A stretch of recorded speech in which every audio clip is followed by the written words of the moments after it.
Well, it is the talk all over the internet today. Are Rihanna and Chris Brown reuniting? When it comes to music, it seems that answer is yes.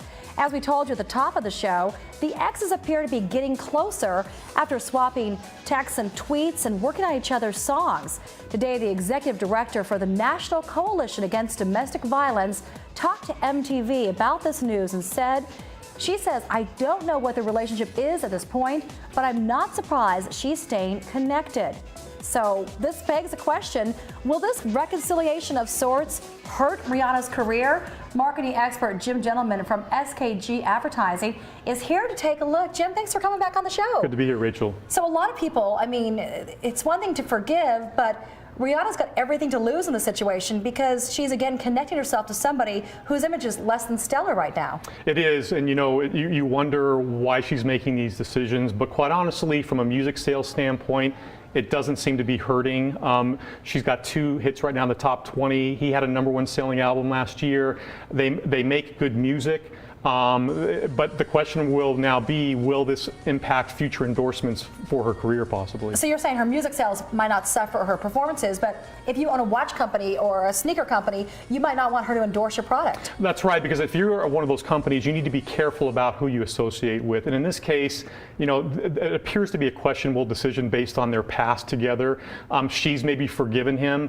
And you know, if you look at the public kind of what they think about this, half of the people are saying, I love the songs, I don't really care. And the other half is saying, what are you thinking, Rihanna? Mm-hmm. So if you're a marketer, yeah, you're going to think twice about maybe associating yourself with Rihanna. And she said before, when this all came out, the first thing, the altercation happened 3 years ago, right before the Grammys, she said, I'm not a role model, I don't want that, I'm a singer. But by default, when you're a young girl that is loved by millions of young girls and women out there, you kind of become a role model, even if that's what you want or not. Is this sending a bad message, you think, that could really make her fans think twice about liking her? Well, I think, again, like you said, by default, these celebrities become role models. Most of them don't want to be role models. And in this case, a lot of people look up to her. A lot of young females look up to her.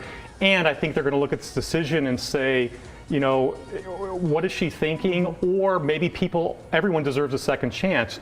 But it's really, again, she has to think from a business standpoint beyond that, which is, how is this going to affect my career going forward? Absolutely. Evidently, she feels like it's not going to hurt her career. For him, this is a great thing. Oh, absolutely. It's helping his, you know, he's saying, wow, the woman I beat up, you know, literally forgives me and wants to work with me, then other people should forgive me. But I think that it's great giving people a second chance if they act contrite and apologetic.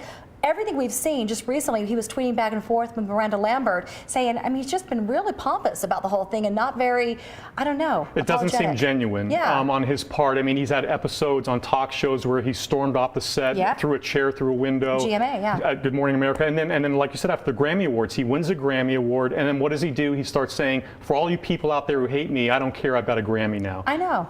So he's not showing remorse, which makes it even more. He needs like good marketing. Like, I mean, you probably would take him on as a client. But do you think the people around him aren't giving him good advice, or is he just a loose cannon still? I think they both have people giving them advice, and both of them are not listening. Mm-hmm. They're doing what they want to do, which is often kind of an indication of youth.